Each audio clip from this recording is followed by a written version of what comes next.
Welcome back to Telltale Books. I'm continuing my deep dive into the science fiction author from the 1950s, Tom Godwin, and I'm finding that he's quickly becoming a new favorite writer. I mean, I've always loved the Cold Equations, but that was the only story I had read by Godwin for a long time. So in this deep dive, I've gone back. I started with The Gulf Between, which was his very first story, and found it was pretty damn good. And I moved on to his next one called Mother of Invention. Mother of Invention was published in Astounding Stories in December of 1953. And the basic story here is you have a group of interstellar explorers. They have their own ship. They can go through hyperspace. They're off to distant stars looking for planets that will make their fortunes. Okay, and this is a really incredible group of guys. I mean, these are all top people in science and engineering and mathematics that make up the crew of this little. It doesn't sound to be like a really big ship. It isn't a really huge crew, but all the guys on this ship are just amazingly intelligent. And of course, it doesn't say exactly how far in the future this is, but obviously it's way in our future. So they find this planet that they want to land on. Well, they all get out of their spaceship to go check the planet out. And while they're out of the spaceship, something happens inside the spaceship to basically blow a big hole in it and destroy a lot of stuff, a lot of their equipment inside, their engines and such. So they need to try to repair the ship. But they're exploring the planet and they're not finding the resources that they need to repair their machinery. This planet, as it turns out, is mostly diamond. I mean, to the point where in the wind there's diamond dust blowing. And so it's damaging all of their machinery. Because, diamond, of course, is the hardest substance. And when that diamond dust is getting in through air filters and such, it's just stripping gears and everything. And they don't have they're not finding much of any other resources. Primarily they're looking for uranium, and they're not finding any uranium on this planet. At least not within a radius close enough to do them any good. So they're getting frustrated, and then they find out, well, the planet orbits one star that is part of a binary system. The planet orbits this one star, but this one star is on a path taking it into a cluster of stars.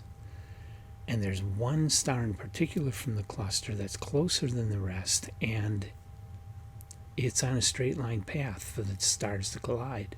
The planet they're on will go first, and then the star they're orbiting will blow up. So the whole system is going to go into a supernova. And so they only have 6 months to try and figure out how they're going to get off this planet.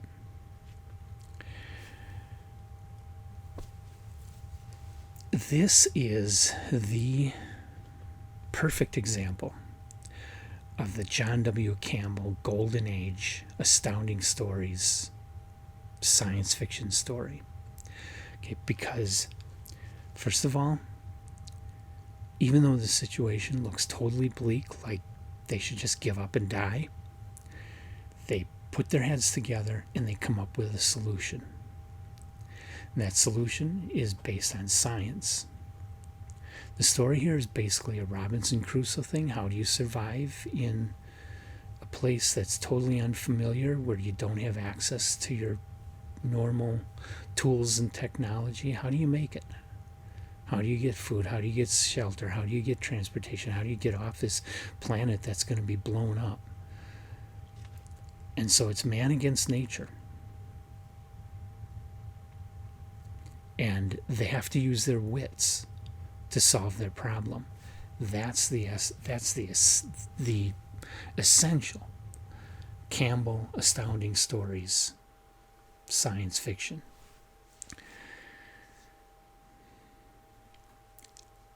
Now, there's some things that are a little far-fetched. The degree and level of innovation, of scientific innovation. I mean, okay, yeah, these guys are all super geniuses, but the degree of scientific innovation that they come up with to solve their problem is just a little bit more than I can really believe. Okay, it comes across as just a little fantastic, a little bit much. But the story isn't really about the science per se. It's more about the idea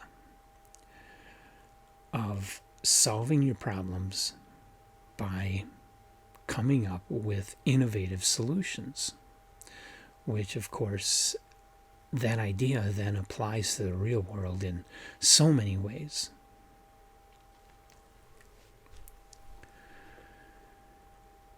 This story, I think, is probably one of the, along with Godwin's later story, The Cold Equations, it's the epitome of what Campbell wanted to create for astounding science fiction, the epitome of what he was trying to forge for the Golden Age. These weren't published till the 1950s, but it still stands as a testament of this new fiction that was being created in these magazines in the 1940s and 1950s. A magazine that's about science, not about people, not about psychology, not about money, not about society, not about politics, but about science and how you can apply scientific thinking methods to solving problems. May sound like a limited kind of fiction, but it really has produced a lot of just brilliant stories like this story, Mother of Invention. And of course, you know where the title comes from. Necessity is the mother of invention. And that's what the story is all about.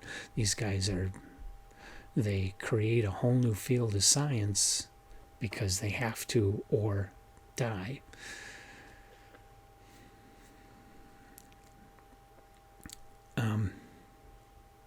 As fantastical as it comes across, as hard to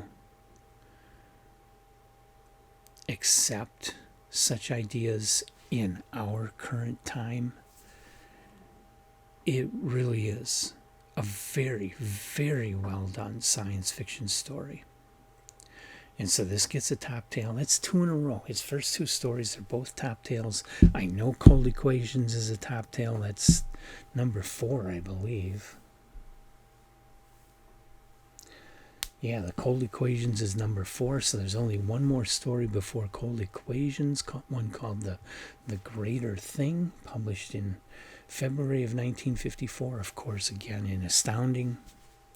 I've never read that one. I will be reading it soon and coming back to report to you. So let's see if he makes a clean sweep with his first 4 stories, all being brilliant examples of what Campbell was trying to build with science fiction.